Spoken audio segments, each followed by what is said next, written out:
DoNa Flor and her animal friends went out looking for the huge gato, but they couldn't find it.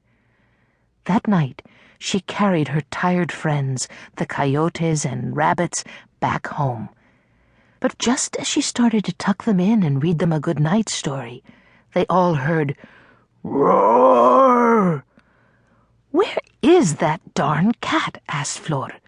But the scared animals were shaking and shivering under their sheets. She gave each a giant kiss. Smack!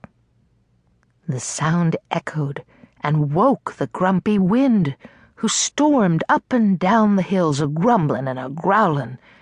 That night the wind got so angry that he blew the trees and houses first to the left and then to the right, again to the left and then to the right.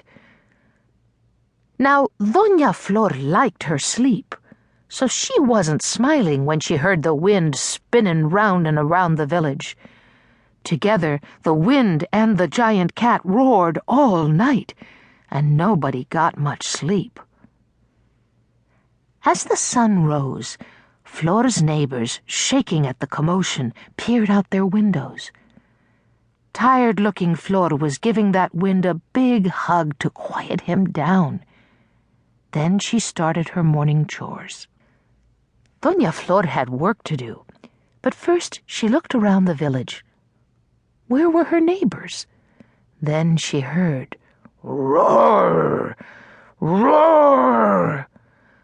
Flor stomped off to find the puma that was bothering her amigos. Exhausted by afternoon, DoNa Flor still hadn't found that cat, so she sat outside the library for a rest. She was too big to fit inside, so she just reached in the window for books. You see, Flor was probably the fastest reader ever. Why, she could read the whole encyclopedia in 5 minutes.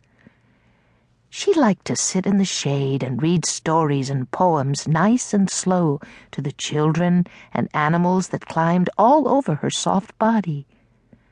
Today, she called and called, and finally the children came, but they were scared. What can I do to cheer my friends up, wondered Flor as she saw their frightened faces. She thought and thought. Now, Flor knew that her village needed un rio, a river, so to make her neighbors happy, DoNa Flor scratched a new riverbed with her thumb. When the water trickled down the stones for the first time, Flor called out, "Just listen to that! Isn't that the prettiest sound you've ever heard?" She smiled, and her smile was about as big as her tortillas. But today her neighbors could barely smile back. They were too worried about the mountain lion. And sure enough, suddenly there was a terrible roar, roar. "That's it," thought DoNa Flor, and again she stomped off to look for the giant puma. But still she couldn't find him. She went home to think and work in her garden. It was like a small forest on the edge of the pueblo, a tangle of poppies, morning glories, roses, luscious tomatoes, and chiles. Whatever she planted grew so fast you could hear the roots spreading at night. Her neighbors used the sunflowers as bright yellow umbrellas. She gave the school band her hollyhocks to use as trumpets. The music smelled like spring.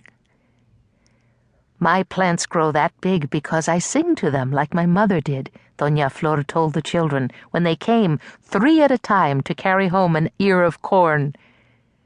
But today, the children ran home when they heard roar.